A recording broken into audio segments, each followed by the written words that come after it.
दोस्तों, आज मैं आप लोगों के बीच में लाया हूँ एक ऐसे महान व्यक्ति के बारे में जिन्होंने भारत को आजाद कराने में बेहद अहम भूमिका निभाई थी। जी हाँ, मैं बात कर रहा हूँ महान स्वतंत्रता सेनानी चंद्रशेखर आजाद की।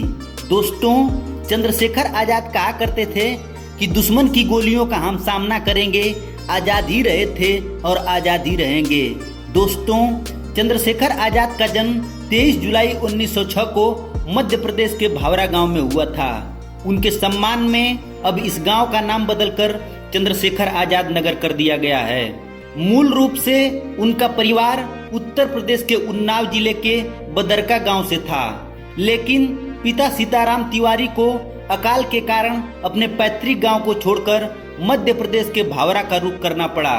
दोस्तों, यह भील जनजाति बहुल इलाका है और इसी वजह से बालक चंद्रशेखर को भील बालकों के साथ धनुर्विद्या और निशानेबाजी करने का खूब मौका मिला और निशानेबाजी उनका शौक बन गया।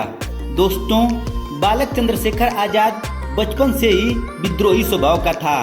पढ़ाई से ज्यादा उनका मन खेल गतिविधियों में लगता था। इसके बाद वह घटना घटी जिसने पूरे हिंदुस्तान को हिला कर रख दिया था।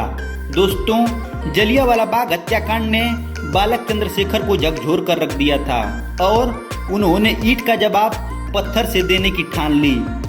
दोस्तों, चंद्रशेखर आजाद 1919 में अमृतसर में हुए जलियांवाला बाग हत्याकांड से बहुत आहत और परेशान हुए। सन 1921 में जब महात्मा गांधी ने असहयोग आंदोलन की शुरुआत की, तब चंद्रशेखर आजाद ने इस क्रांतिकारी गतिविधियों में सक्रिय रूप से भाग लिया।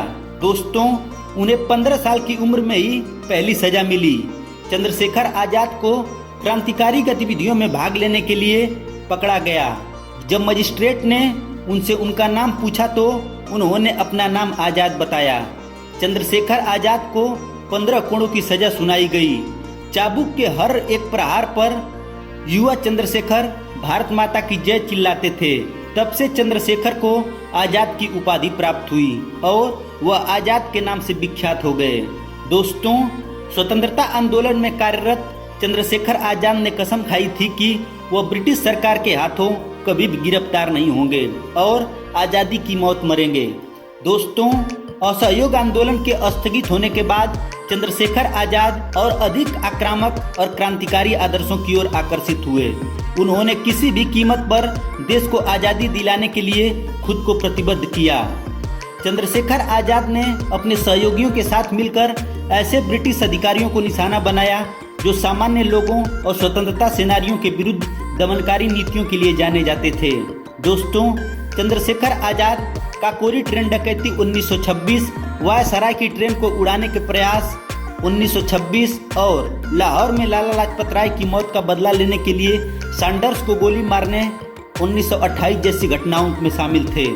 दोस्तों, चंद्रशेखर आजाद ने भगत सिंह और दूसरे देशभक्तों जैसे सुखदेव और राजगुरु के साथ मिलकर हिंदुस्तान समाजवादी प्रजातंत्र सभा का गठन किया था। दोस्तों, इसका उद्देश्य भारत की आज़ादी के साथ भारत के भविष्य की प्रगति के लिए समाजवादी सिद्धांतों को लागू करना था। दोस्तों, अपनी क्रांतिकारी गतिविधियों से चंद्रशेखर आजाद ब्रिटिश पुलिस के लिए एक दहशत बन चुके थे।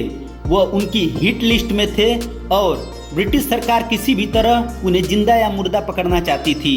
दोस्तों, 27 फरवरी 1931 को चंद्रशेखर आजाद इलाहाबाद के अल्फ्रेड पार्क में अपने 2 सहयोगियों से मिलने गए। उनके एक मुखबिर ने उनके साथ विश्वासघात किया और ब्रिटिश पुलिस को इसकी सूचना दे दी। दोस्तों, पुलिस ने पार्क को चारों तरफ से घेर लिया और चंद्रशेखर आजाद को आत्मसमर्पण का आदेश दिया। दोस्तों, चंद्रशेखर आजाद ने अकेले ही वीरतापूर्वक लड़ते हुए 3 पुलिस वालों को मार गिराया था, लेकिन जब उन्होंने स्वयं को घिरा हुआ पाया और बच निकलने का कोई रास्ता प्रतीत नहीं हुआ तो भारत माता के इस वीर सपूत ने स्वयं को गोली मार ली। इस प्रकार उन्होंने कभी जिंदा न पकड़े जाने की अपनी प्रतिज्ञा का पालन किया। दोस्तों, उनका नाम देश के बड़े क्रांतिकारियों में शुमार है और उनका सर्वोच्च बलिदान देश के युवाओं को सदैव प्रेरित करता रहेगा। दोस्तों, धन्यवाद।